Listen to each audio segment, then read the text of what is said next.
بسم الله الرحمن الرحيم. الحمد لله رب العالمين، والصلاة والسلام على أشرف الأنبياء والمرسلين وعلى آله وأصحابه أجمعين ومن تبعهم بإحسان إلى يوم الدين. أما بعد، محترم بھائیو اور دوستو، رمضان مبارک اور عید کی چھٹیوں کے بعد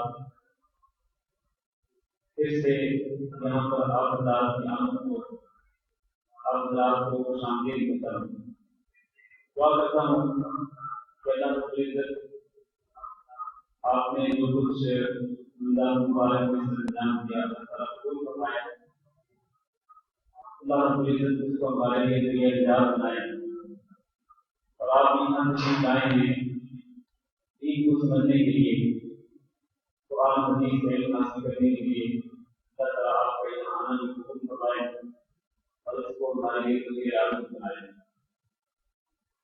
امت الاحکام میں ہم نے رمضان مبارک سے پہلے آخری درس میں جو بات شروع کیا تھا وہ بات کا باب وحی وغیرہ فطری کا بیان اور اس کے علاوہ جو دیگر مسائل ہیں وہ اس بات میں ذکر کیے گئے ہیں اور ان کے متعلق احادیث ذکر کی۔ ہم نے کچھ احادیث اس بات میں پڑھ لی تھی اور کچھ احادیث باقی تھی۔ آخری حدیث میں ہم نے پڑھی تھی وہ حضرت عبداللہ بن عمر رضی اللہ تعالیٰ عنہ کی حدیث تھی۔ اس میں انہوں نے ایک واقعہ بیان کیا ہے اپنے والد کے تعلق سے، حضرت عمر بن خطاب رضی اللہ تعالیٰ عنہ کے تعلق سے، کہ انہیں خیبر میں زمین ملی تو وہ زمین بڑی عمدہ اور لذیذ تھی۔ انہوں نے نبی صلی اللہ علیہ وسلم سے مشورہ طلب کیا کہ اس زمین کا ہم کیا کریں، تو نبی صلی اللہ علیہ وسلم نے خیبر کی زمین کے مطابق حضرت عمر رضی اللہ تعالیٰ عنہ کو کیا مشورہ دیا تھا؟ کون سا بتائیں؟ اللہ کے نام پر وقف کر دیں کہ یہ زمین اللہ کے نام پر وقف ہو، اس کی ملکیت آپ کی ہو، لیکن اس سے جو آمدنی ہو وہ اللہ کے راستے میں وقف ہو، وہ فقراء کے لیے، مساکین کے لیے اور دیگر مستحقین ہیں ان کے لیے اس زمین کی آمدنی وقف ہو۔ چنانچہ حضرت عمر بن خطاب رضی اللہ تعالیٰ عنہ نے نبی صلی اللہ علیہ وسلم کے مشورے پر عمل کرتے ہوئے اس زمین کو وقف کر دیا۔ ملکیت ان کی اپنی تھی، لیکن جو پیداوار ہوتی ہے زمین سے وہ انہوں نے وقف کر کے اللہ کے راستے میں، چنانچہ اس سے وہ فقراء کو دیتے، رشتہ داروں کو خرچ کرتے، اور اسی طرح غلاموں کو آزاد کرنے میں اس زمین کی آمدنی کو خرچ کرتے، مسافروں پر خرچ کرتے، مہمانوں پر خرچ کرتے۔ گویا اللہ رب العزت کے دین کے لیے انہوں نے زمین کی آمدنی کو وقف کر دیا۔ اس کے ساتھ ہی رسول اکرم صلی اللہ علیہ وسلم نے وقف شدہ زمین کے متعلق یہ مسئلہ بیان کر دیا کہ وقف شدہ زمین جو ہے اس کی بے نہیں ہو سکتی۔ ایک شخص اگر ایک زمین وقف کر دیتا ہے اللہ کی دین کے لیے، اللہ کی رضا کے لیے، تو پھر وہ اس زمین کو بیچ نہیں سکتا، تو زمین کو بیچنا حرام ہے۔ اسی طرح وہ جو زمین ہے وہ وراثت میں تقسیم نہیں ہو سکتی۔ یہ آدمی جس نے اس زمین کو وقف کیا جب یہ موت ہوگا تو ایسا نہیں ہوگا کہ اس کے جو بیوی بچے ہیں یا اس کے جو دیگر مورثان ہیں وہ زمین کو وراثت کے طور پر اپنے لیے لے لیں گے اور اس کو وراثت میں تقسیم کریں گے نہیں۔ وراثت میں تقسیم کرنے سے منع کر دیا رسول اکرم صلی اللہ علیہ وسلم نے وقف پر زمین کو۔ اسی طرح آپ صلی اللہ علیہ وسلم نے یہ بھی اشارہ فرمایا کہ وقف شدہ زمین جو ہے یا کوئی بھی چیز جو وقف کر دی ہے اللہ کے راستے میں اس کو ہلا نہیں کیا جا سکتا۔ آپ کسی کو گفٹ کے طور پر روزی نہیں دے سکتے، وہ تو اللہ کی رضا کے لیے آپ وقف کر دیں، اللہ کے دین کے لیے اس کو وقف کر دیا۔ اب اس کو آپ گفٹ نہیں کر سکتے، کسی کو ہیرا کے طور پر، عطیہ کے طور پر نہیں دے سکتے، بلکہ آپ کو وقت ہے، ملکیت آپ کی ہے، لیکن اس سے جتنی بھی آمدنی ہوگی وہ اللہ رب العزت کے دین کے لیے خرچ ہوگی۔ ہاں، آپ صلی اللہ علیہ وسلم نے یہ ارشاد فرمایا کہ جو شخص اس وقت شدہ زمین ہو یا جائیداد ہو، پراپرٹی جو بھی ہو، جو شخص اس کی رکھوالی کرے تو وہ رکھوالی کے بدلے میں، دیکھ بھال کے بدلے میں اگر اس سے وہ کھاتا پیتا ہے ضرورت کے مطابق تو کوئی حرج نہیں، ضرورت کے مطابق کھانے پینے میں کوئی حرج نہیں، اگر وہ اس کی رکھوالی کرتا ہے اور اس کی دیکھ بھال کرتا ہے، اس پر ٹائم خرچ کرتا ہے، پیسہ خرچ کرتا ہے، تو اس کی وجہ سے کوئی حرج نہیں کہ وہ معروف طریقے کے مطابق اس سے کچھ کھا پی لے۔ اب ہم آگے بڑھتے ہیں۔ یہ حدیث ہم نے پچھلے درس میں جو کہ رمضان المبارک جانے سے پہلے تھا، اس میں ہم یہ حدیث پڑھی۔ اب ہم آگے بڑھتے ہیں۔ عن عمر رضی اللہ عنہ قال جعلت على فرس في سبيل الله فأضاعه الذي كان عنده فأردت أن أشتريه وظننت أنه يبيعه برخص فسألت النبي صلى الله عليه وسلم فقال لا تشتري ولا تعد في صدقتك وإن أعطاكه بدرهم فإن العائد في هبته كالعائد في قيده۔ عمر رضی اللہ تعالیٰ بیان کرتے ہیں کہ میں نے ایک گھوڑا اللہ کے راستے میں وقف کر دیا۔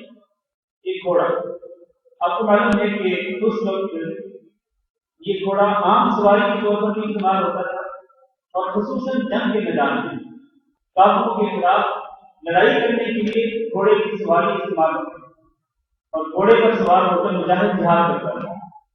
تو حضرت عمر رضی اللہ تعالیٰ نے اس گھوڑے کو وقف کر دیا، اس کو صدقہ کر دیا، اس گھوڑے کو انہوں نے صدقہ کر دیا، اور ایک آدمی کو دے دیا کہ تم اس گھوڑے کو اللہ کے راستے میں قتال کرتے ہوئے استعمال کرتے ہیں، جہاد کے اس کو استعمال کرتے ہیں۔ اپنی سواری جو ہے کہ جہاد کی سبیل اللہ کے لیے انہوں نے صدقہ کر دیا۔ اب اس کے بعد کیا ہوا؟ اس کے بعد وہ گھوڑا تھا، اس کو ضائع کر دیا۔ مطلب یہ اس کی کوئی رکھوالی نہیں کی، اس کی دیکھ بھال نہیں کی، وہ عمدہ قسم کا گھوڑا تھا۔ ظاہر ہے کہ عمدہ قسم کی چیز ہوتی ہے، اس کی مینٹیننس جو ہے وہ بھی اچھے طریقے سے ہونی چاہیے۔ وہ اس سواری کو اچھے طریقے سے نہ رکھ پایا اور اس نے اس کو ضائع کر دیا۔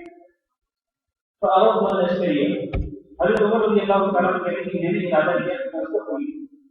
وہ گھوڑا جو کہ وہ صدقہ کر چکے تھے اللہ کے راستے میں، اب جب انہوں نے یہ دیکھا کہ اس گھوڑے کی کوئی رکھوالی نہیں کی تھی، کوئی دیکھ بھال نہیں کی تھی، تو وہ پاگل ہو کمزور ہو گیا، جبکہ وہ عمدہ قسم کا گھوڑا تھا۔ جب یہ حالت دیکھی تو عورت کو اندر یہ کہتے ہیں میں نے ارادہ کیا کہ اس کو خرید لوں۔ وظننت، اور میرا یہ گمان تھا انه يبيعه برخص، کہ وہ شخص جس کو انہوں نے یہ گھوڑا صدقے کے طور پر دیا تھا وہ اب اس کو فروخت کر دے گا سستے دام، سستے دام میں فروخت ہونے کا گمان تھا حضرت عمر رضی اللہ تعالیٰ عنہ۔ چنانچہ ہم نے اس کو خریدنے کا ارادہ کر لیا، لیکن کہتے ہیں مسئلہ نبی صلی اللہ علیہ وسلم، جب میں نے اس گھوڑے کو خریدنے کا ارادہ کیا تو اس سے پہلے کہ میں اس کے ساتھ بات نہیں کرتا کہ کتنے پیسے ہوگی، اس کے بعد اس کے ساتھ میں سودا بازی کرتا، اس سے پہلے سألت النبی صلی اللہ علیہ وسلم، میں نے نبی صلی اللہ علیہ وسلم سے پوچھا، یہ مشورہ طلب کیا کہ میں کس طرح کروں اور اس طرح کروں یا نہ کروں۔ فقال لا تشتریه، تو آپ صلی اللہ علیہ وسلم نے فرمایا لا تشتریه، اس کو مت خریدو، ولا تعد في صدقتك، اور اپنے صدقے میں واپس نہ لوٹو، یہ اپنا صدقہ واپس نہ لو۔ وہی اعطاکه بدرهم، چاہے وہ آدمی اس گھوڑے کو ایک درہم کے بدلے کی مانگے، یعنی انتہائی سستے داموں کو نہ لے، ایک درہم چاہے اس کی قیمت وصول نہ کرے، تب بھی اس کو مت خریدو۔ کیوں؟ فإن العائد في هبته كالعائد في قيده، کیونکہ ایک شخص جو اپنے صدقہ میں واپس لوٹتا ہے، یعنی اپنے صدقے کو واپس لیتا ہے، وہ ایسے ہے جیسے کہ وہ قید کر کے خود اس کو کاٹتا ہے۔ یہ شخص قید کرے اور پھر خود اس کو کاٹنا شروع کر دے، تو بالکل اسی طرح وہ شخص ہے جو صدقہ کرے اور پھر صدقہ واپس دے۔ تو وہ نبی صلی اللہ علیہ وسلم نے حضرت عمر بن الخطاب رضی اللہ تعالیٰ عنہ کو یہ گھوڑا خریدنے سے منع فرما دیا۔ کیوں منع فرمایا؟ اس لیے کہ حضرت عمر رضی اللہ تعالیٰ عنہ نے اس گھوڑے کو صدقے کے طور پر دے دیا تھا ایک آدمی کہ وہ آدمی اس پر سواری کر کے اللہ کے راستے میں نکال کے جہاد کرے۔ اس حدیث سے جو مسئلہ ثابت ہوتا ہے وہ یہ ہے کہ کوئی شخص جو چیز وہ ہبہ کے طور پر کسی کو دے دے یا صدقے کے طور پر کسی کو عطا کر دے، اب وہی شخص اس چیز کو اس سے خرید نہیں سکتا ہے۔ اب مثال کے طور پر یہ ریکارڈر ہے، اگر میں اس کا مالک ہوں، میں کسی کو ہبہ کر دیتا ہوں، کسی کو گفٹ دے دیتا ہوں، کبھی یہ لوگ یا آپ کی میری طرف سے یہ چند دن گزرے اور میں کہوں کہ بھائی تم یہ جو عبادت ہے یہ مجھے واپس دے دو اور یہ مجھے دے اس کی قیمت وصول کر، تو یہ اگر میں اس طرح کروں گا اپنا ایک چیز جو میں نے گفٹ کے طور پر دی، اگر میں اس کو واپس خریدتا ہوں تو یہ بالکل ایسے ہے جیسے کہ میں طے کر کے اس کو چاٹ کرتا ہوں۔ ظاہر ہے کہ طے کر کے چاٹنا یہ کسی بھی طور پر یہ پسندیدہ عمل نہیں، کوئی بھی شخص سلیم الفطرت انسان اس طرح کا کام نہیں کر سکتا، تو بالکل جس طرح وہ کام نہیں ہو سکتا ہے اسی طرح سے یہ کام بھی نہیں ہو سکتا کہ آپ نے جو چیز گفٹ کر دی، یہ جو چیز سستے کے طور پر دے دی اس کو آپ واپس دے دیں، چاہے پیسوں کے ساتھ خریدنا چاہیں تب بھی وہ حرام ہے آپ کو، آپ اس کو پیسوں کے ساتھ خرید نہیں سکتے ہیں اور نہ اس کو واپس دے سکتے ہیں۔ وعن ابن عباس رضی اللہ عنہ ان رسول اللہ صلی اللہ علیہ وسلم قال العائد في هبته كالعائد في بيته وفي لفظ فإن الذي يعود في صدقته كالكلب يقيء ثم يعود في بيته۔ حضرت ابن عباس رضی اللہ تعالیٰ عنہ سے روایت ہے کہ رسول اللہ صلی اللہ علیہ وسلم نے ارشاد فرمایا وہ شخص جو کہ اپنے ہبہ میں واپس لوٹتا ہے، ہبہ کا معنی جو چیز کو گفٹ کے طور پر دیتا ہے، اگر اس کو واپس لیتا ہے کالعائد في بيته تو بالکل ایسے ہی جیسے کہ وہ طے کر کے اس کو واپس لے لیتا ہے۔ وفي لفظ اور ایک روایت میں قال یہ ہے فإن الذي يعود في صدقته جو شخص اپنے صدقہ میں واپس لوٹتا ہے یعنی صدقہ واپس لیتا ہے کالکلب وہ اس کتے کی مانند ہے یقین جو طے کرے ثم يعود في بيته پھر وہ لوٹ کر اسی طے کو چاٹنا سیکھتا ہے۔ یہ جو مثال ہے تشبیہ ہے، تشبیہ نبی صلی اللہ علیہ وسلم نے اپنا صدقہ واپس دینے والے کی تشبیہ قائم کی ہے، اس کو مشابہ قرار دیا ہے اس کتے کے کہ جو طے کرنے کے بعد اپنی ایپوں کو چاٹنا شروع کر دی۔ یہ جو تشبیہ ہے یہ تشبیہ اس بات کی دلیل ہے کہ ایسا کرنا حرام ہے، کتے کے ساتھ اس کی مثال بیان کرنا یہ اس کی دلیل ہے کہ صدقہ دے کر اس کو واپس لینا یا گفٹ دے کر اس کو واپس لینا یہ حرام ہے اور شریعت میں بھی جائز نہیں۔ اب آگے بڑھتے ہیں، اگلی حدیث عن النعمان بن بشیر رضی اللہ عنہ قال تصدق علی ابی ببعض مالی۔ حضرت نعمان بن بشیر رضی اللہ تعالیٰ عنہ بیان کرتے ہیں یہ تصدق علی ابی کہ میرے باپ نے صدقہ کیا میرے اوپر ببعض مالی اپنے کچھ مال کے ساتھ۔ یہاں صدقہ کرنے سے مراد یہ ہے کہ انہوں نے اپنا کچھ مال مجھے گفٹ کے طور پر دینا چاہا۔ یہ نعمان بن بشیر اپنے والد کے متعلق بیان کرتے ہیں کہ میرے والد نے مجھے کچھ مال گفٹ کے طور پر دینے کا ارادہ کیا۔ فقالت امی عمرہ بنت رواحہ، کہتے ہیں کہ میری ماں عمرہ بنت رواحہ نے کہا لا میں نہیں پسند کرتی حتی تشہد رسول اللہ، یہاں تک کہ تم گواہ بناؤ رسول اللہ صلی اللہ علیہ وسلم، یہ جو تم اپنے ایک بیٹے کو گفٹ دینا چاہتے ہو تو میں اس کو پسند نہیں کرتی جب تک کہ تم اس بات پر رسول اللہ صلی اللہ علیہ وسلم کو گواہ دلا۔ فرق علی نبی صلی اللہ علیہ وسلم، جب حضرت نعمان بن بشیر کی والدہ نے اس پر ناراضگی کا اظہار کیا تو نعمان بن بشیر کے والد تھے وہ نبی صلی اللہ علیہ وسلم کی طرف چلے گئے یشهد علی صدقتی تاکہ وہ آپ صلی اللہ علیہ وسلم کو گواہ بنائیں اس صدقے پر اور اس گفٹ پر۔ فقال له رسول اللہ، تو اس کے لیے رسول اللہ صلی اللہ علیہ وسلم نے فرمایا کس کے لیے نعمان بن بشیر کے والد کے لیے، نعمان بن بشیر کے والد کے لیے رسول اللہ صلی اللہ علیہ وسلم نے فرمایا افعلت هذا بوالدك كله، کیا تم نے اپنی پوری اولاد کے ساتھ اس طرح کیا ہے؟ اس پر تم اپنے اس بیٹے کو گفٹ دینا چاہتے ہو کہ اپنی پوری اولاد کو اسی جیسا گفٹ دینا چاہتے ہو؟ قال لا، سیدھا نہیں، میں تو بس اسی بیٹے کو دینا چاہتی ہوں، یہ بیٹا میرا بڑا سمجھدار ہے، بہت اچھا ہے، پڑھائی میں اچھا ہے، میں اسی کو دینا چاہتی ہوں۔ قال اتقوا اللہ، تو آپ صلی اللہ علیہ وسلم نے کیا فرمایا؟ اتقوا اللہ، اللہ تعالیٰ سے ڈرو، واعدلوا فی اولادکم، اور اپنی اولاد میں عدل کیا، اپنی اولاد میں عدل و انصاف کیا کرو۔ یعنی اگر تم اپنے اس بیٹے کو گفٹ دینا چاہتے ہو تو جس طرح کی گفٹ اس کو دے رہے ہو بالکل اسی طرح کی گفٹ اگر ساری اولاد کو دینا چاہتے ہو کوئی حرج نہیں، لیکن اگر تم اس کو دو اور باقیوں کو محروم کرو تو اللہ سے یہ ظلم ہو. ایسا ظلم مت کرو اپنی اولاد کو، اور نہ انصافی نہ کرو بلکہ انصاف کیا کرو اپنی اولاد کے لیے. اور دیکھیں نبی صلی اللہ علیہ وسلم سے جو مسئلہ پوچھا نعمان بن بشیر کے والد نے پوچھا، لیکن آپ نے جو خطاب فرمایا وہ عام ہے. اتقوا اللہ، اس نے نہیں کہا اتقوا اللہ کہ اے نعمان بن بشیر کے والد تم اللہ سے ڈرو نہیں، فرمایا تم سب کے سب اللہ سے ڈرو. یعنی یہ حکم صرف نعمان بن بشیر کے والد کے لیے نہیں تھا بلکہ سارے لوگوں کے لیے کہ لوگوں اللہ تعالیٰ سے ڈرو، وعدلوا فی اولادکم اور اپنی اولاد میں عدل انصاف کرو. یہ سب کو برابری کی بنیاد پر دیا گیا. فرجع ابی، تو کہتے ہیں کہ میرے والد واپس ہوتے، فرد ترمیم کا صدقہ، انہوں نے وہ گفٹ واپس دے، یعنی جو وہ دینا چاہتے تھے دیا نہیں تھا، دینا چاہتے تھے وہ واپس کر دیا، کیونکہ نبی صلی اللہ علیہ وسلم کا جو حکم آیا وہ بڑا سخت تھا. اور آپ صلی اللہ علیہ وسلم نے کیا جو انصاف کرنے کا حکم دیا تھا اور وہ اس طرح کر کے ساری اولاد کو دے ہی سکتے تھے. ان کے پاس مالی استطاعت نہیں تھی تو انہوں نے جو گفٹ اپنے ایک بیٹے کو دینا چاہتے تھے وہ بھی واپس کر دیا. وہ بھی لفظ ہے اور ایک روایت کے بعد میں قال، آپ نے فرمایا لا تشهد بی اذن، اگر تم اپنی ساری اولاد کو نہیں دینا چاہتے تو پھر مجھے مت گواہ بنا. کہیں لا اشهد علی جو میں کسی ظلم پر گواہ نہیں، یہ تو ظلم ہو رہا ہے، اس ظلم پر تو مجھے گواہ بنا نہیں، میں کس پر گواہ نہیں بن سکتا. وہ بھی لفظ ہے اور ایک روایت کے ساتھ ہے فاشهد علی هذا غیری، تم اگر کسی کو گواہ بنانا نہیں چاہتے تو پھر یہ لفظ کسی اور کو بنا نہیں بن سکتا.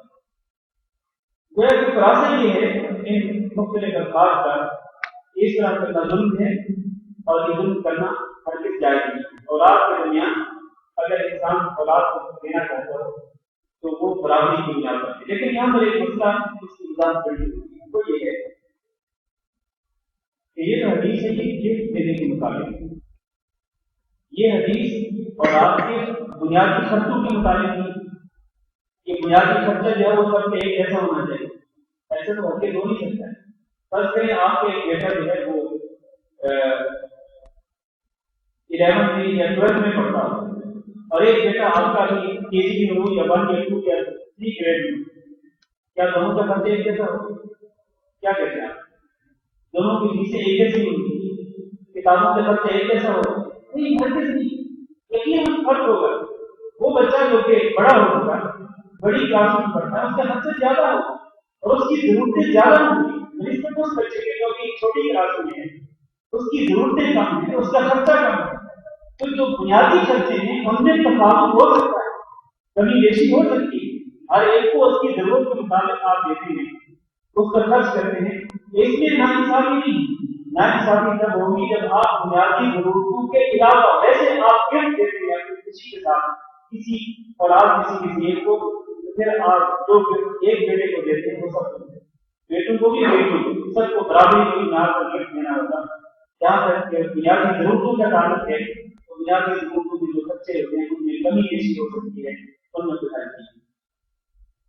اور اس طریقے سے یہ مسئلہ بھی ثابت ہوتا ہے کہ اگر کہیں ظلم ہو رہا ہو تو وہاں گواہ نہیں کرنا چاہیے، وہاں گواہ نہیں کرنا چاہیے.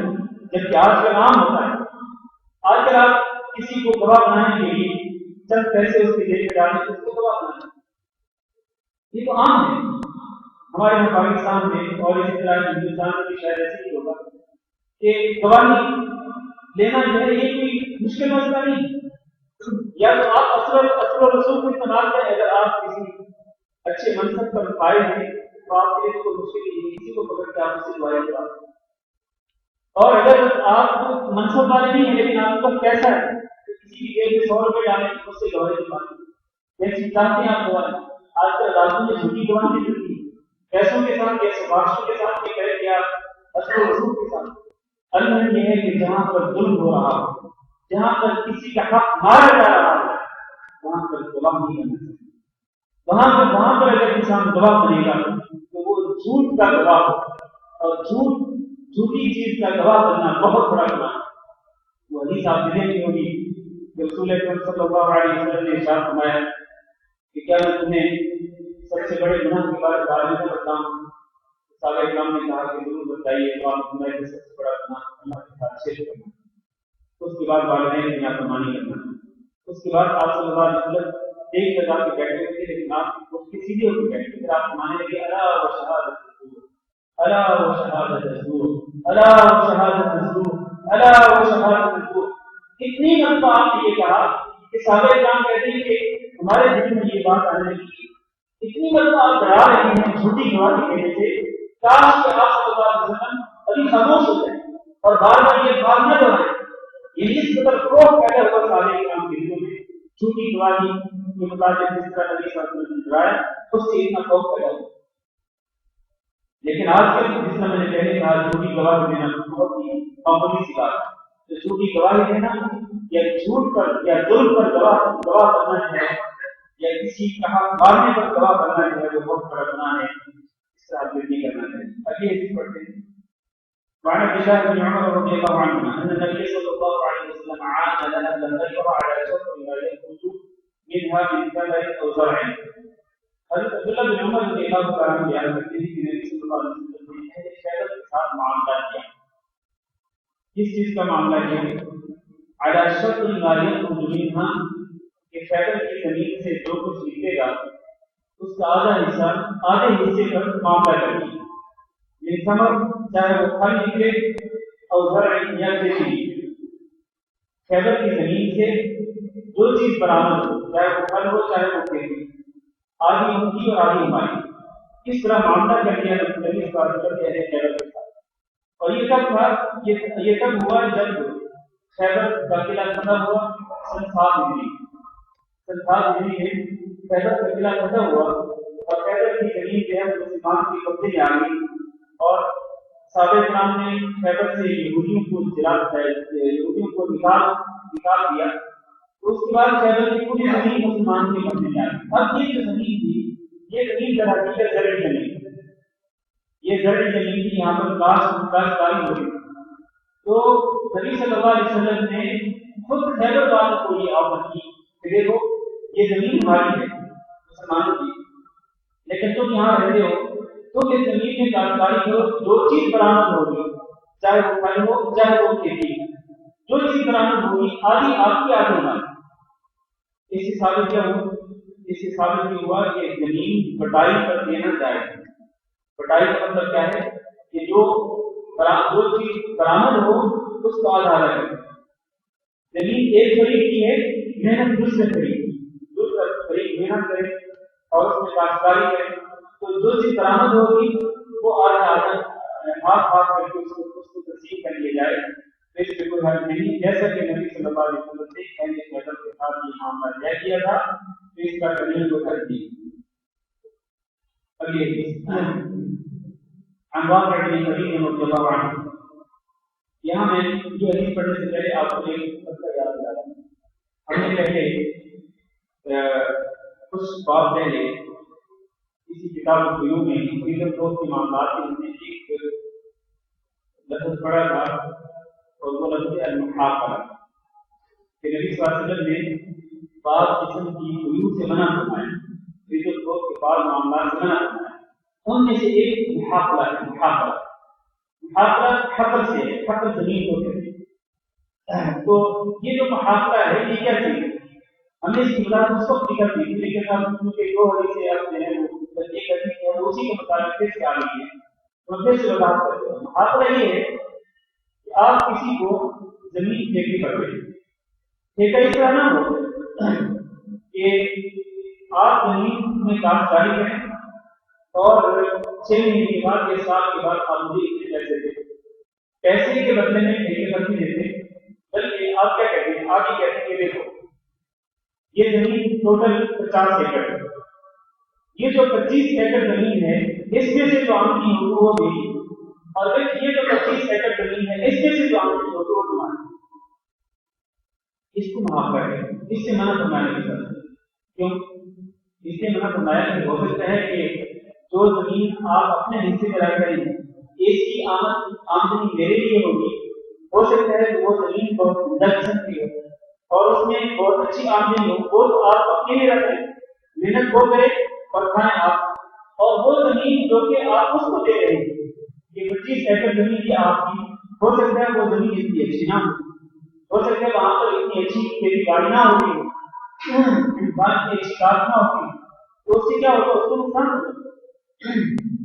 اور ایسا بھی تو ہو سکتا ہے کہ آپ کی زمین میں سے آمدنی ہو اور اس کی زمین میں سے کچھ بھی آمدنی نہ ہو، اللہ نہ کرے تو طوفان بھی آ سکتا ہے، کوئی مصیبت بھی آ سکتی ہے، کوئی سبب بن سکتا ہے اس زمین میں کھیتی باڑی کے برباد ہونے کا، تو اس سے نبی صلی اللہ علیہ وسلم نے منع کرنا ہے۔ اس طرح زمین ٹھیکے پر دینا کہ ایک زمین آپ اپنے لیے خاص کریں اور دوسری زمین اس کو دے دیں، تو اس طرح کرنا جائز نہیں، ہونا ہی چاہیے کہ آپ کتنی زمین دے دیں، اس پوری زمین میں سے جتنی آمدنی ہو آپ آدھا اس کو دے دیں، آدھی آمدنی اس کو دے دیں، آدھی آپ اس طرح کے سمجھ پڑیے۔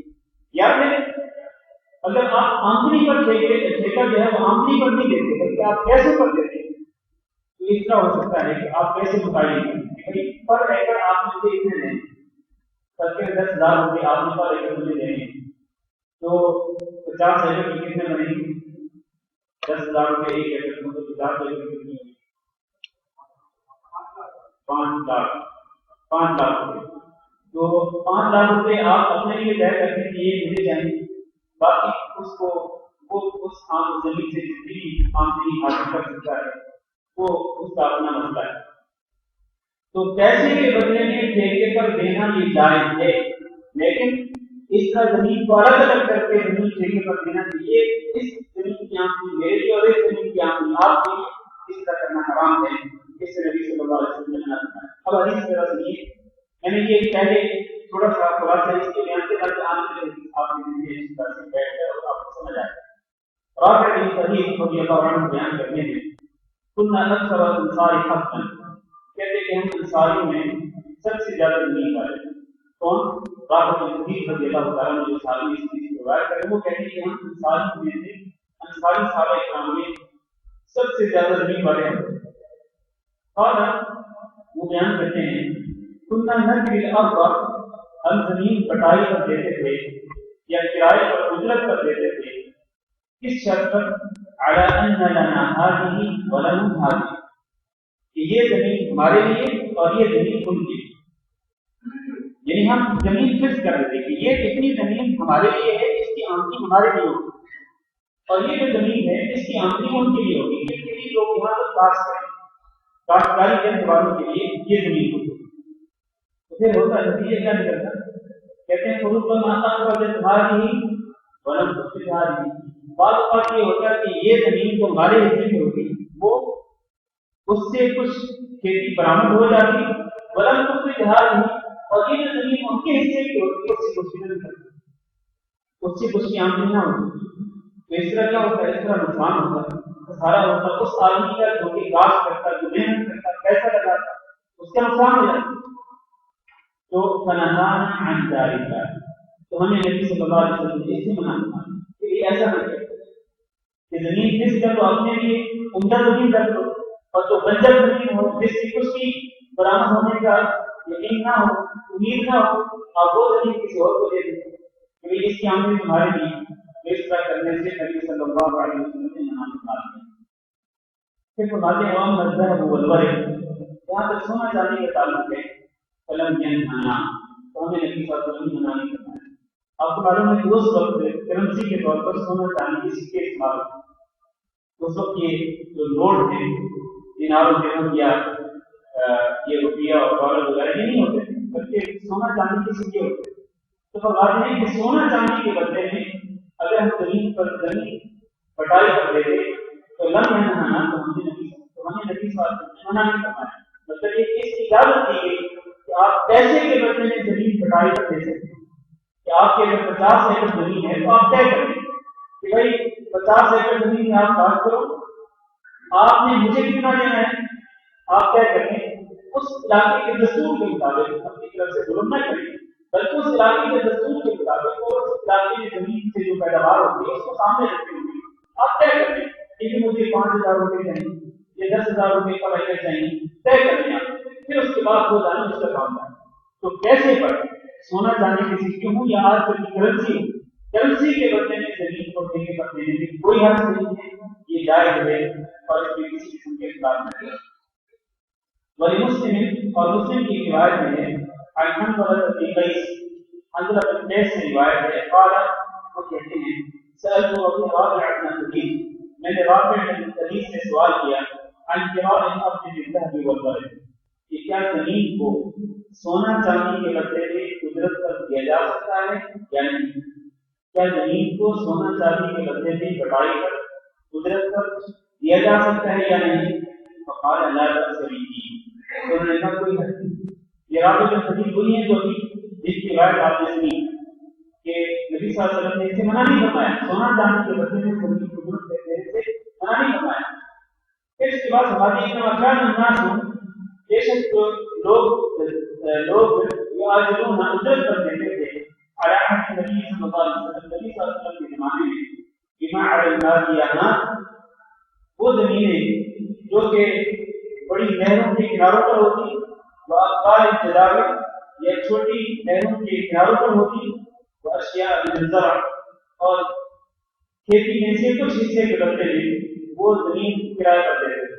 یعنی اس کا میں نے کہے گا کہ وہ یہ کہتے تھے کہ جو زمینیں بڑی نہروں یا بڑے دریاؤں کے کناروں پر ہوتی تو وہ ظاہر ہے کہ بڑی زمینیں ہوتی ان سے آمدنی بڑی اچھی ہوتی، پیداوار بڑی اچھی ہوتی، تو وہ اپنے لیے خاص کرتے تھے کہ ان زمینوں سے جو آمدنی ہوگی وہ ہمارے لیے، اور جو زمینیں چھوٹی نہروں کے کناروں پر ہوتی تو وہ زیادہ پیداوار والی نہ ہوتی، ان زمینوں کے مطابق وہ کہنے کے لیے جو کاشتکار ہیں ان زمینوں کی پیداوار ان کو ملے گی، تو یہ صراحتاً ظلم ہوتا۔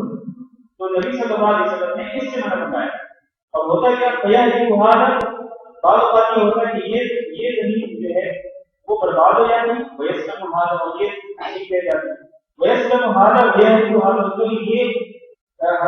ٹھیک رہ جاتی ہے اور وہ حرام ہو جاتی ہے۔ فلم یکن للناس قراء الا هذا تو لوگوں کو صرف یہی قدرت کی ملتی تھی کہ جو زمین ان کے حصے میں ہوتی اس سے جو پیداوار ہوتی بس وہی ملتی، اور جو زمین مالک کے حصے میں ہوتی اس میں سے زیادہ پیداوار ہوتی وہ زیادہ پیداوار لے جاتی، تو اس طرح لوگوں پر ظلم ہوتا۔ فلذلك زجر عنه اسی لیے نبی صلی اللہ علیہ وسلم نے اس سے ڈانٹا، اس سے نبی صلی اللہ علیہ وسلم نے منع فرما دیا کہ اس طرح کرنا جائز ہے۔ فأما شيء معلوم مضمون ہاں اگر ایک چیز معلوم ہو اس کا پتہ ہو اور وہ گارنٹیڈ ہو مضمون ہو اس کی ضمانت موجود ہو فلا بأس به تو اس کا کوئی حرج نہیں۔ اس سے پہلے میں نے کہا کہ سونا چاندی کے سکے ہو یا یہ نقدی پیسے جو آج کل چلتے ہیں یہ تو مضمون گارنٹیڈ، آپ کے پاس گارنٹی ہے کہ آپ کو پر ایکڑ اتنے روپے ملنے ہیں، اس طرح کرنے میں کوئی حرج نہیں ہے۔ اس طرح زمین بٹائی کر دینا یا زمین کرایہ پر دینا اجرت پر دینا جو ہے اس میں کوئی حرج نہیں ہے۔ تو یہاں تک ہم نے جو مسئلے پڑھے ہیں ان مسائل کے متعلق اگر کسی کو کوئی سوال کر سکتے ہیں، اس سے پہلے کہ ہم کی آدمی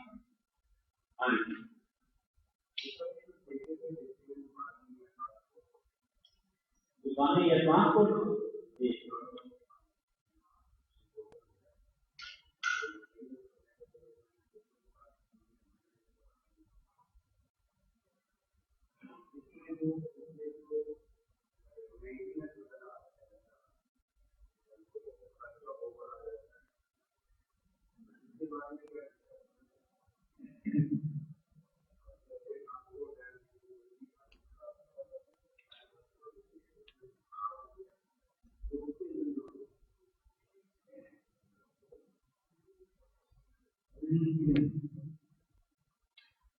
بھائی نے سوال یہ کیا ہے کہ سال کے ہوتا ہے کہ دکانیں ٹھیکے پر دے دی جاتی ہیں یا کرایہ کی گاڑیاں ٹھیکے پر دے دی جاتی ہیں، ٹھیکہ طے ہو جاتا ہے کہ اتنے دن آپ مجھے کہیں نہیں ہے باقی آپ اتنے کما سکتے ہیں کما لیں، تو کیا اس طرح کوئی پراپرٹی کرایہ پر دینا ٹھیکے پر دینا یا گاڑیاں ٹھیکے پر دینا جائز ہے یا جائز نہیں؟ اس کے جواب کی جائز آپ اپنی ملکیت کی کوئی بھی چیز پراپرٹی ہو یا گاڑی ہو جائے اس کو آپ ٹھیکے پر دے سکتے ہیں، آپ ٹھیکہ طے کر لیں، ظاہر ہے کہ ٹھیکہ جب آپ طے کریں تو آپ اس ملک کے دستور کے مطابق جو دستور چل رہا ہوگا جو لوگوں کے یہاں جو چیز مشہور ہوگی اسی کے مطابق آپ طے کریں تو اس میں ظلم کا پہلو نہیں ہوگا، آپ جائز شے کا متعین کر کے آپ وہ پراپرٹی یا وہ گاڑی آپ ٹھیکے پر دے دیں، آپ کا ٹھیکہ آپ کو ملتا رہے گا. اب وہ جس کو آپ نے ٹھیکے پر دی وہ پراپرٹی یا وہ گاڑی، وہ جتنی کمائی کرنا چاہے وہ کر سکتا ہے. جہاں تک آپ کا یہ سوال ہے کہ اس پر جو خرچہ ہوتا ہے پراپرٹی پر یا گاڑی پر، بس میری گاڑی کا اگر کچھ نقصان ہو جائے، کیا ہے کہ گاڑی کو مینٹین کرنے کے لیے اس پر خرچہ ہوگا، تو وہ خرچہ کس کسی میں ہوگا؟ اس سے جواب یہ ہے کہ جو شخص ٹھیکے پر لیتا ہے اور کاروبار کرتا ہے وہ سارا خرچہ اس کے ذمہ، وہ سارا خرچہ اس کے ذمہ، اور اس آدمی کو چاہیے کہ وہ سارے خرچے نکال کر ٹھیکہ طے کرے کہ مجھے اس کی مینٹیننس پر اتنا خرچہ چاہیے، تو چاہے پراپرٹی ہو چاہے گاڑی، اس کو نکال کر پھر جو آمدنی ہو تو اس میں سے کچھ ٹھیکہ طے کر دے، کچھ اپنے لیے نام میں رکھ دے، تو سارے حسابات جو وہ طے کر لینے چاہیے. یہ جو خرچے ہیں وہ مالک کی ذمہ نہیں ہے بلکہ یہ خرچے اس شخص کی ذمہ ہے جو کہ کاروبار کر رہا ہے. ہاں جی، جو کی بات ہوتی ہے ہمارے انڈیا میں بھی چلتا ہے، اس میں ایسا ہوتا ہے کہ جو چھوٹا موٹا خرچہ ہوتا ہے جیسا پتھر کا سیل وغیرہ کا، وہ خود جس کو مطلب دیا گیا ہے وہ کرتا ہے. انجن وغیرہ کا جو خرچہ ہے بڑا خرچہ ہے وہ دونوں کے آتا تھا. اگر یہ بات پہلے سے طے ہو جائے کہ جو میجر خرچے ہیں، جو میجر خرچے ہیں وہ مل کر کے اٹھائیں. مثلاً جس کا آپ نے کہا کہ ایک انجن کی تبدیلی کا مسئلہ ہے تو ظاہر ہے اس کو بہت زیادہ خرچہ ہوگا. اگر پہلے سے یہ طے ہو جائے کہ اگر اس طرح کے میجر خرچے جو ہیں وہ ہم آپس میں ہاف کریں گے تو ٹھیک کوئی حل نہیں. چھوٹے چھوٹے خرچے وہ شخص جو کہ ٹھیکے پر لیتا ہے اگر وہ اٹھاتا ہے، اور جو میجر خرچے بڑے بڑے خرچے ہیں وہ آپس میں ہاف کر لیتے ہیں. ٹھیک ہے، پہلے سے اگر طے شدہ ہو یہ سارا معاملہ بہت اچھی بات ہے، اس میں کوئی حل نہیں. ہاں جی.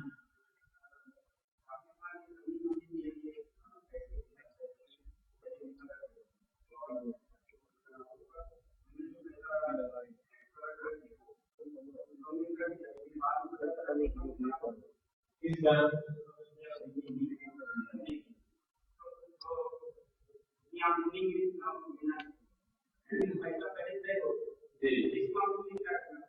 اس معاملے میں ایک عام اصول جو ہے ہر مسلمان کے لیے وہ اس کو اپنے ذہن میں رکھنا چاہیے. عام اصول کیا ہے کہ ہر مسلمان دوسرے مسلمان کا خیر خواہ ہوتا ہے. ہر مسلمان دوسرے مسلمان کا خیر خواہ ہوتا ہے. خیر خواہی کا تقاضا یہ ہے کہ اگر اس کو نقصان ہو رہا ہو تو یہ اس نقصان کو اس کا شریک ہو. ٹھیک ہے نا. اگر بالکل ٹھیکہ طے ہو گیا 10,000 روپے پڑے گا، بعد میں پتہ چلا کہ وہ اس میں ہزارہ ہے، تو اس کو مالک کو چاہیے کہ وہ جو ٹھیکہ ہے اس کی قیمت کم کر دے، 9,000 کر دے، 8,000 کر دے، 7,000 کر دے، جتنی بھی وہ رعایت کر سکتا ہے. ہر مسلمان کو دوسرے مسلمان کا خیر خواہ ہونا چاہیے اور کوئی مسلمان یہ پسند نہ کرے، کیونکہ دیکھیں نا خود مالک جو ہے وہ اپنے لیے پسند نہیں کرتا کہ اس کے لیے خسارہ ہو. اس کو خسارہ وہ اپنے لیے پسند نہیں کرتا. جو چیز اپنے لیے پسند نہیں کرتا اس کو وہ چیز دوسروں کے لیے پسند نہیں کرنی چاہیے. بالکل یہ اصول جو ہے وہ باقی تمام معاملات. ہاں جی.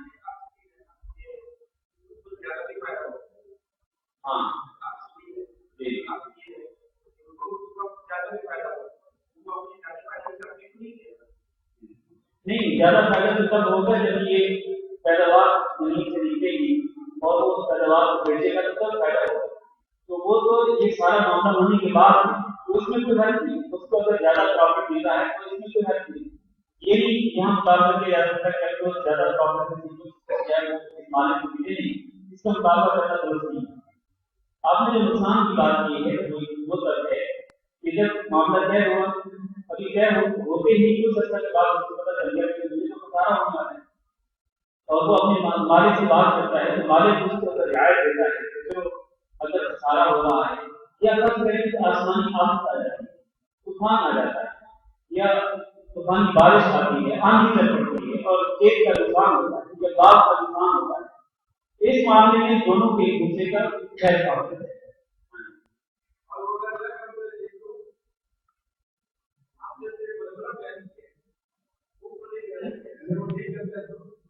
نہیں، یہ تو میں نے شریعت کو اصول ذکر کر دیا کہ خیر خواہی کرنا ضروری ہے. لیکن نبی صلی اللہ علیہ وسلم نے بتایا کہ وہ شخص پورے ایمان کامل ایمان والا نہیں ہو سکتا کہ جو اپنے بھائی کے لیے وہ چیز پسند نہ کرے تو اپنے لیے پسند کرتا ہے.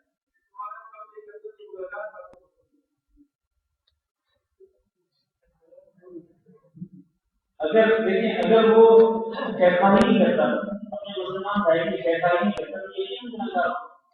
خیرخواہی کرنا تو ضروری ہے نا. نبی صلی اللہ علیہ وسلم نے بیعت کی بات ہے اپنے صحابہ کرام سے بیعت کی کہ بھائی تم اب ہر مسلمان سے خیرخواہی کرو. تو بیعت یہ جو بیعت لینا ہے خیرخواہی کے لیے یہ اس بات کی دلیل ہے کہ خیرخواہی کرنا مسلمان کے لیے ضروری ہے. اگر ایک شخص سیدھا کرے تو اس کو پتا ہے کہ میرے بھائی کا خسارہ ہوتا ہے لیکن وہ اپنی ضد کے مان لو کہتے ہیں کہ مجھے تو ہر چیز میرا ٹھیکہ چاہیے تمہارا اچھا ہے تم جاؤ. میں وہ لفظ نہیں بولتا تمہارا جو نقصان ہوتا ہے ہو جائے مجھے بس اپنا ٹھیکہ چاہیے. تو اگر وہ اس طرح کرے گا تو یقین اپنے مسلمان بھائی کا خیرخواہی تو خیرخواہی نہ کرنا یہ گناہ کی بات ہے. ہاں جی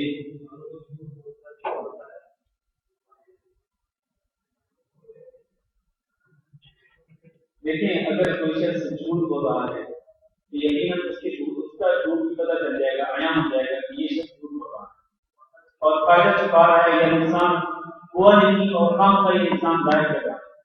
تو اس معاملے میں تو بات کلیئر ہو جائے گی اور پھر اس کو یہ حق حاصل نہیں ہے کہ وہ مالک سے مطالبہ کرے کہ دیکھو تم یہ کام کر دو میرا سارا ہو گیا. اس کو حق حاصل نہیں ہے. اور مالک کو اگر پتہ چل جاتا ہے کہ یہ صرف جھوٹ بول رہا ہے غلط بیان کر رہا ہے تو اس کو اس بات کا حق ہے کہ وہ پورا کر دے گا اسے. لیکن دیکھیں اصل بات یہ ہے کہ ہمیشہ سمجھ کرے گا ایک مسلمان دوسرے مسلمان سے پیدا ہوتا ہے ایک بات. دوسری بات یہ ایک مسلمان دوسرے مسلمان کو ہمیشہ سچ بولتا ہے وہ کبھی جھوٹ نہیں بولتا غلط بیان نہیں کرتا. یہ ہر مسلمان لیکن حدیث کے اندر ہے کہ ایک مومن بڑے بڑے گناہ کر سکتا ہے تو اگر جھوٹ بولے گا تو یقیناً وہ بہت بڑے گناہ کے خلاف ہے. اور اگر جھوٹ بول کر وہ کچھ پیسے معافی کے بعد ہے تو کب تک کھا سکتے کب تک وہ پھر وہ کیسے اس کے بعد رہے. اس لیے ہمیشہ سچ گوئی سے کام لینا چاہیے اور جھوٹ سے پرہیز کرنا چاہیے. ہاں جی سر آج کے زمانے میں دنیا میں زیادہ تر معاملات میں مشکلات ایسی ہیں لوگ دوسروں کی نیتوں پر شک کرتے یہ کہاں تک نیتوں کے بارے میں بہت غلط گمان کرنا اور ہمیشہ اسی پر جمے رہنا اصل جو مسئلہ ہے وہ ہے. جی نیتوں پر شک کرنا اور بدگمانی کرنا یہ بہت بڑا گناہ ہے. اللہ رب العزت نے بدگمانی کرنا منع کیا ہے. یا جو الذین کریم کثیر من الظن ان بعض الظن اثم.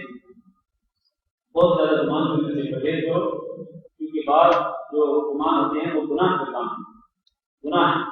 تو اس لیے بدگمانی کرنے سے بچنا چاہیے. خصوصاً نیت پر شک کرنا تو بالکل جائز نہیں ہے. کیا آپ کسی کی نیت کو جانتے ہیں؟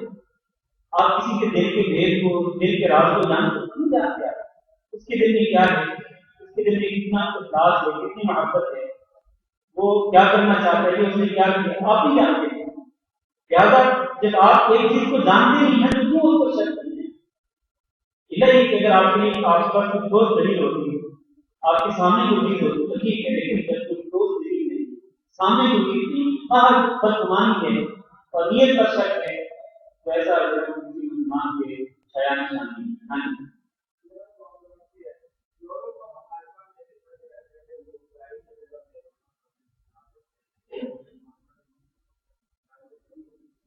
کرائے پر جگہ لے کر وہاں مسجد بناتے ہیں اور اس میں نماز پڑھنا شروع کر دیتے ہیں.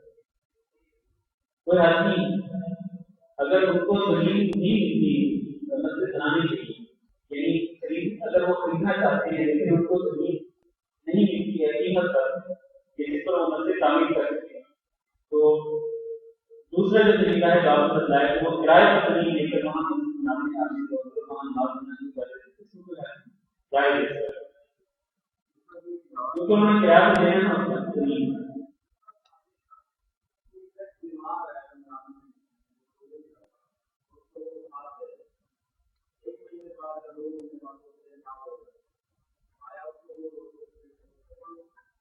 اگر اس کو پتا تھا کہ وہ شفایاب ہو جائے گا جس بیماری میں وہ مبتلا ہے اس بیماری سے وہ شفایاب ہو جائے گا تو پھر اس کو کفارہ دینا ہی نہیں چاہیے تھا. اس کو انتظار کرنا چاہیے کہ وہ جو صحت یاب ہوگا تو وہ روزے پڑا دے. اگر ایسی کوئی بیماری ہو کہ جس سے شفایاب ہونے کی امید نہ ہو، لیکن اللہ رب العزت اسی طور پر اور وہ مریض شفایاب ہو جائے اور وہ روزہ رکھنے کی طاقت رکھتا ہو تو بہتر یہ ہے کہ وہ روزے رکھے، بہتر یہ ہے کہ روزے ادا کرے۔ لیکن اگر وہ روزے ادا نہیں کرتا تو وہ اس پر جب رمضان آیا اس وقت جو کچھ کر سکتے تھے وہ نہیں کر سکتے، اور وہ تھا کہ وہ فدیہ دینے کی ہی طاقت رکھتا تھا اور روزہ رکھنے کی طاقت نہیں رکھتا۔ اس وقت جو چیز فرض تھی وہ اسے پوری کر دی تو آپ کو ہر چیز اگر اس کے بعد جب وہ ادا نہیں کرتا تو گناہگار نہیں، لیکن صرف اللہ تعالیٰ کے یہاں غنی ذمہ ہونے کی اگر وہ استطاعت رکھتا ہے تو قدرت حاصل ہے روزے ادا کرنے کی تو کوئی حد نہیں، روزہ روزے رکھ لے تو زیادہ لے، لیکن اگر نہیں رکھے گا تو گناہگار نہیں ہوگا۔ سونا چاندی کا مطلب جیسا ہم نے پہلے کہا پیسے کے ہوتے ہیں، زمین آپ دیتے ہیں ٹھیکے پر اور پیسہ طے کرتے ہیں، سونا چاندی کو دوست سونا چاندی کے لیے استعمال ہوتے ہیں کرنسی کے طور پر، اس لیے سونا چاندی کے پاس ورنہ اس کا معنی پیسہ ہے نقدی پیسہ۔ کیا آپ طے کرتے ہیں کہ یہ زمین 50 ایکڑ 100 ایکڑ آپ ٹھیکے پر لے اور پر ایکڑ آپ کو اتنے پیسے ٹھیکہ دیں، ٹھیک ہے، اس میں کوئی حرج نہیں۔ ہاں گویا کہ اس میں 3 صورتیں ہیں، یہاں یہ مسئلہ دوبارہ بات کی بہت سمجھ اس کی 3 صورتیں، زمین کو کرایہ پر دینے کی 3 صورتیں۔ ایک یہ کہ زمین کی آمدنی کی طے کریں، یہ جتنی آمدنی ہوگی آدھی آپ کو لانی ہے یہ جائے گی، اس طرح کہ نبی صلی اللہ علیہ وسلم نے اہل بیت کے ساتھ معاملہ کیا۔ دوسری صورت ہے کہ آپ زمین کی آمدنی طے نہیں کرتے بلکہ آپ پیسہ طے کرتے ہیں کہ اتنے پیسے مجھے ٹھیکہ چاہیے پر ایکڑ یا پوری زمین دیکھنا نکل دیتا ہے، یہ بھی جائے گا، اس میں کوئی حرج نہیں۔ تیسری صورت جو کہ ناجائز ہو وہ کیا ہے جو میں نے بیان کی جی ہاں کہ اچھی زمین اپنے لیے رکھے، اچھی زمین کی آمدنی ہے وہ اپنے لیے خاص کر لیں، اور جو بنجر زمین ہے کہ جس سے آمدنی اچھی نہیں ہوتی اس کی جو آمدنی ہے تو آپ اس کو دے دیں، جو کاشتکار اس کا کرنا جو ہوتا ہے اس کے لیے کا پیسہ ہے کتنا وقت دو سوال۔ اچھا ٹھیک ہے جی، آپ کو معاف کریں ان شاء اللہ بات کے بارے میں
أشهد أن محمدا رسول الله.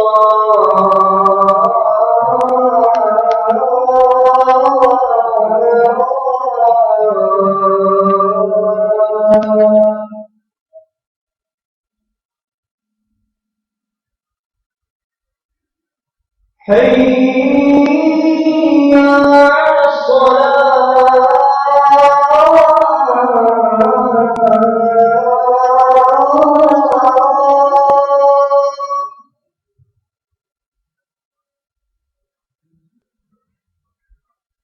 حي على الصلاة.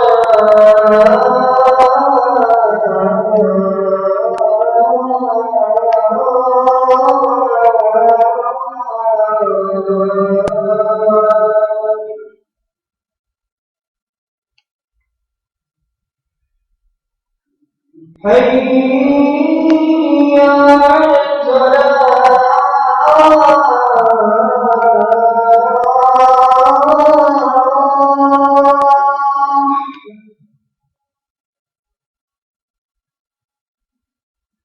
حي على الفلاح.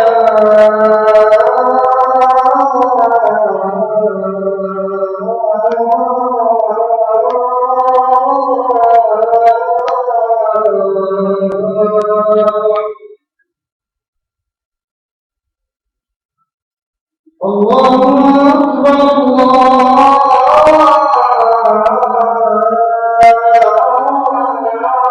الله أكبر. لا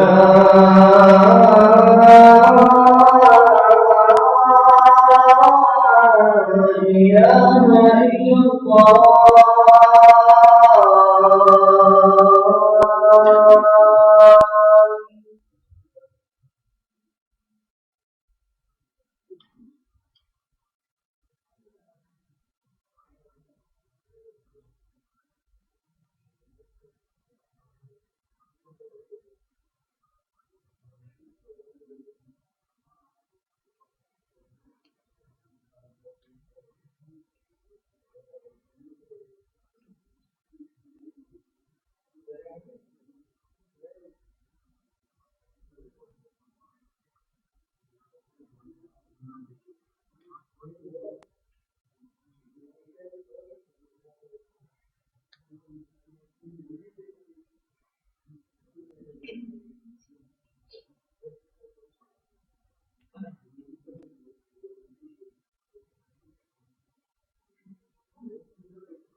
دکھائے گا.